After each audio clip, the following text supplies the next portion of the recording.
Але, ну, знаєте, я вчора, коли теж говорили в етерах, то, як на мене, по-перше, те, що світ не запобіг атаці Російської Федерації на Україну через те, що ну, ми маємо підтримку, але нам потрібно більше, більше і більше, і поки що ми на даний момент не можемо так потужно і швидко вибити російські війська з території України.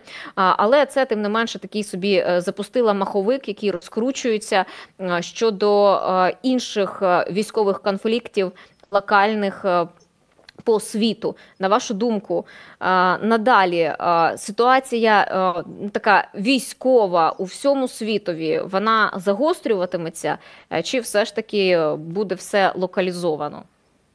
Нічого локалізованого не буде. Ялтинська система міжнародних відносин зруйнована, п'ята система міжнародна, бо ця четверта Ялтинська постава не постане в інший спосіб, аніж у воєнний. Немає інших шляхів. Історія таких випадків не знає. Великий політичний реаліст Ніколо Макіавеллі, всі його знають за висловом «мета виправдовує засоби», у нього є ще один дуже гарний вислів.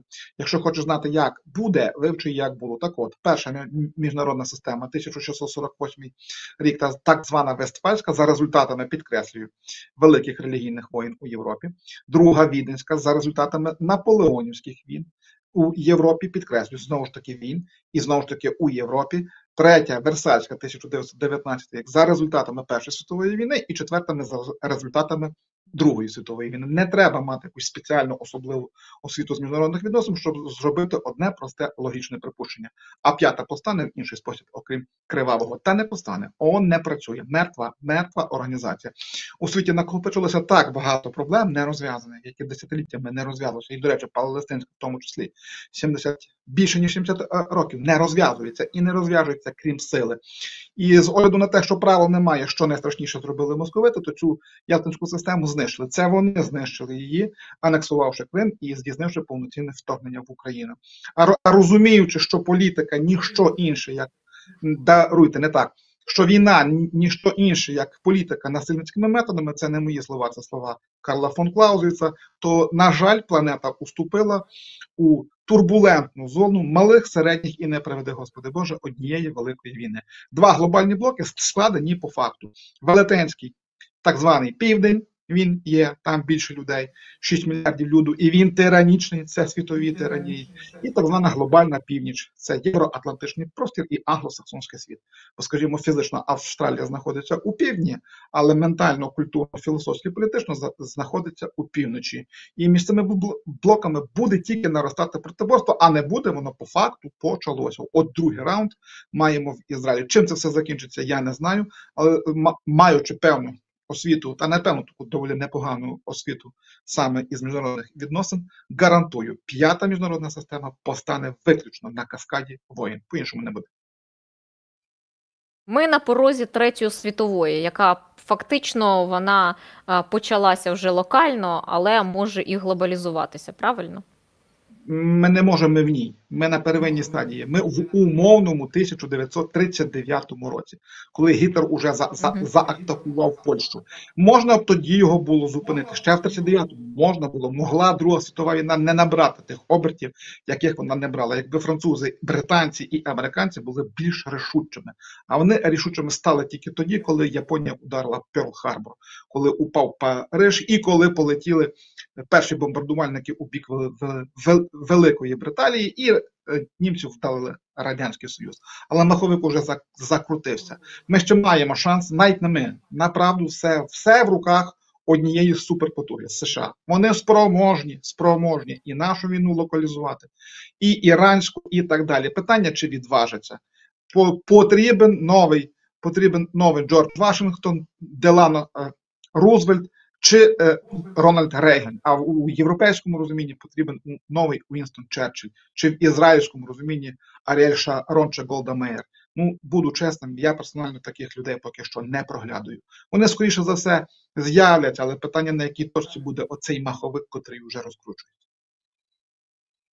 Проблема в тому, що в Європейському Союзі, наприклад, зараз взагалі немає такого потужного лідера, який міг би навколо себе об'єднувати, який би міг нести чіткі важливі сенси і таким чином і підштовхувати інші країни того ж самого Європейського Союзу. І тут я з вами абсолютно погоджуюся. Так само, на жаль, таких людей зараз немає. І чи зможуть Сполучені Штати Америки ось зробити цей потужний крок на локалізацію, на знищення цих воєнних дій. Але ми тут маємо розуміти, Російська Федерація ядерна держава, і божевільний карлик з ядерною кнопкою, це теж не варто виключати і таку ймовірність.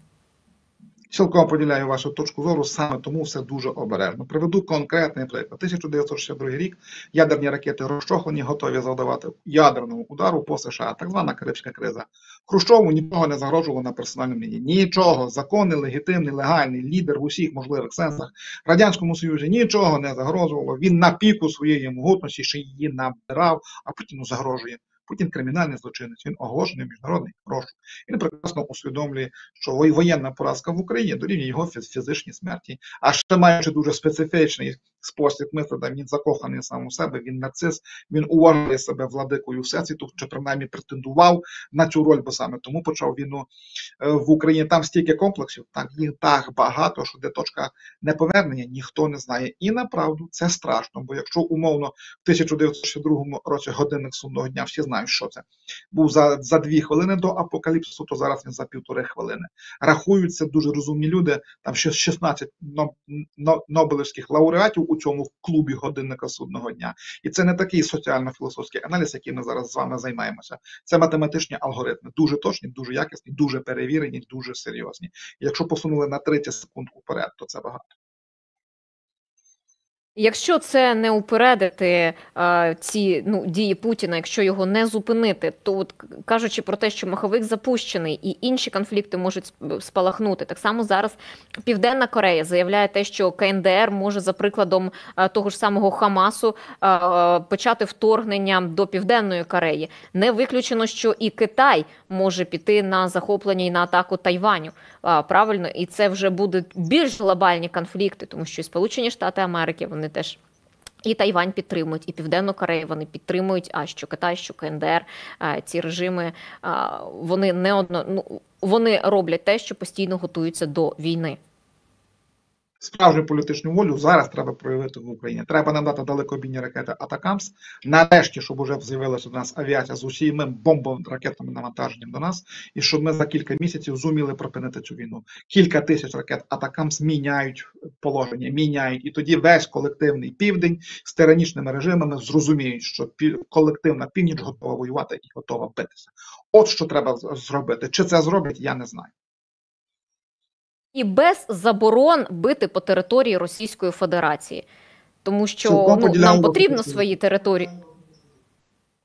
Так, тому хотілося б ось цього кроку, я так розумію, від Сполучених Штатів Америки, впевненості і вже конкретних дій, а не думати, яким чином там політично це вирішувати, щоб раптом не нашкодити Росії і не боятися ескалації з боку Російської Федерації.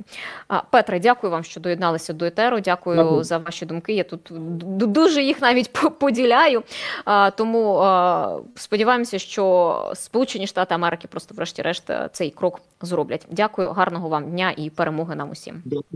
Навзаєм, всіх благ.